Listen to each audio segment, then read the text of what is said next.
Hi guys, I'm Rex King and welcome back to From the Archive. Sorry this took me a little bit longer. I had to go on vacation to go to Anime Boston, but I am back and let's get right into Fat City.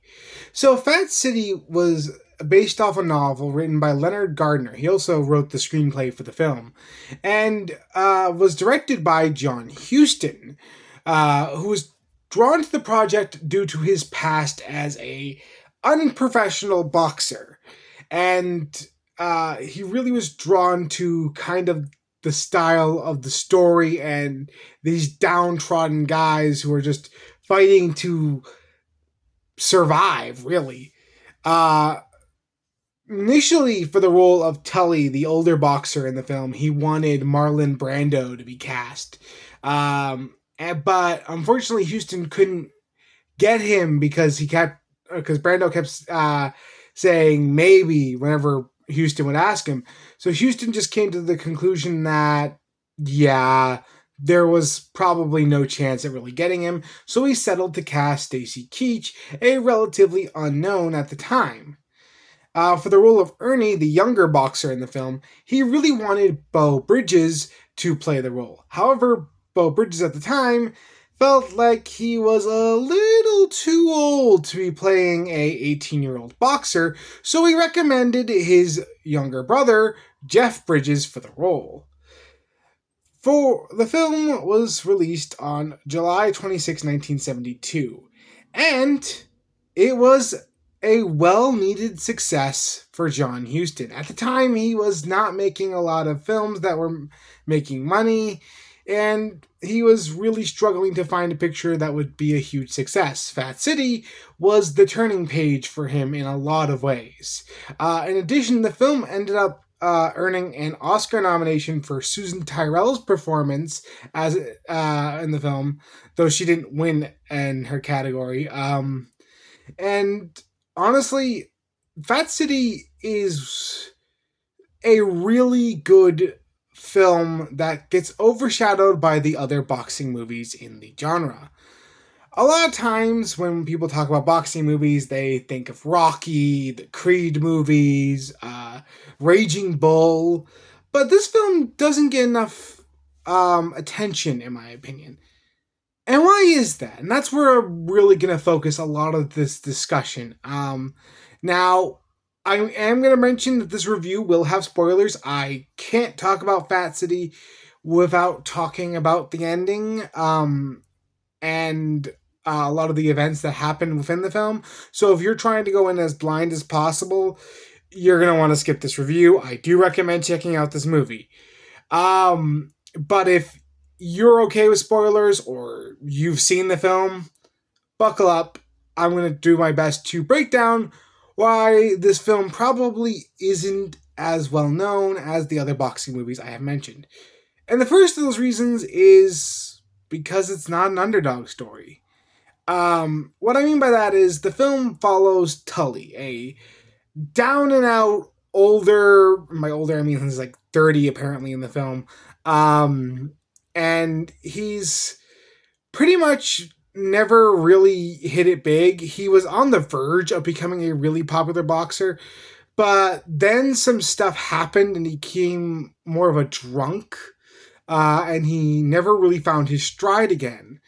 And so much so that he actually ended up leaving the boxing world. The film takes place like during a time period where he's thinking about getting back into boxing, but he doesn't really know if he wants to go back into it. But you can clearly tell he still has that drive to get back into the ring, though it doesn't seem to be doing him any favors. This drive leads him to encourage a younger boxer named Ernie to get into the ring and try unprofessional boxing. And he says this because Ernie has talent in the beginning, but this becomes quite apparent throughout the rest of the film that it might have been just because Tully needed somebody else to drag down, as Ernie doesn't appear to have much boxing talent in the film, or at least not in any way that the movie demonstrates. His only two matches on screen are losses.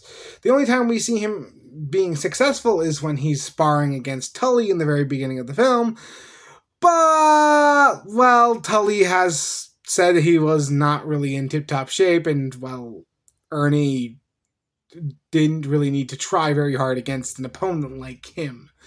In fact, none of the boxers we see in the film really win until, like, the last part of the film, when Tully goes up against, finally gets back in the ring and goes up against this other fighter who is already, like, passing blood. He's already, like, injured before the fight even starts.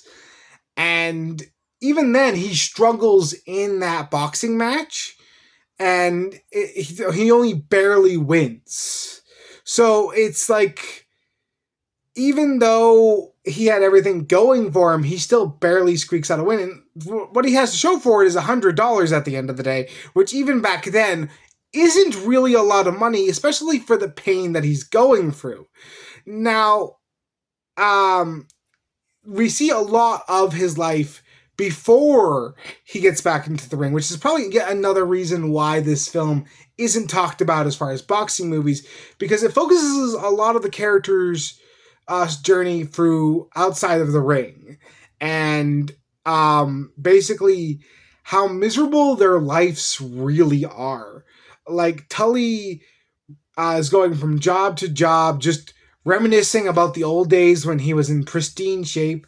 He ends up picking up this other drunk woman played by Susan Tyrrell, and they had, like, bitter disputes for really no reason. And it's very clear that Tully doesn't really care for her. She's just another person he can bring into his misery, his circle of misery. And that really is what this film is. It's really just a story of misery, and just kind of what these characters go through for measly amount of money. And it really is an interesting journey, especially since the film doesn't really end on a climactic note. There is no climactic final fight. There is that fight I mentioned, but as I said, it's quite clear that Tully has the advantage because the guy's already injured, and the fight is really just kind of there for him to try to find his stride, that he immediately throws away because he immediately goes back to drinking. So, yeah, there's a lot going on in Fat City with the characters and their circle of misery.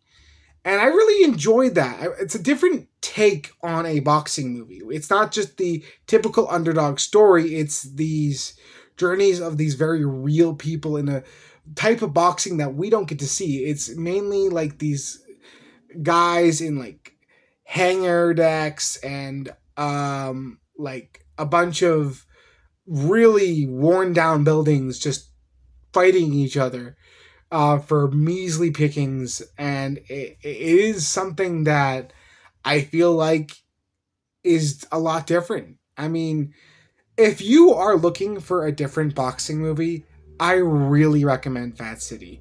The way it was shot is also really well done, and I cannot stop gushing about this film. There is a lot here, and if you're wanting a stereotypical boxing movie, it's not for you. But if you're looking for something a lot different, I highly recommend this one. Anyway, those are my opinions on Fat City. What did you think about it if you've seen it? Please let me know in the comments below. And if you liked this video, please like, comment, and subscribe. And next week, we'll be taking a look at Patton. See you then.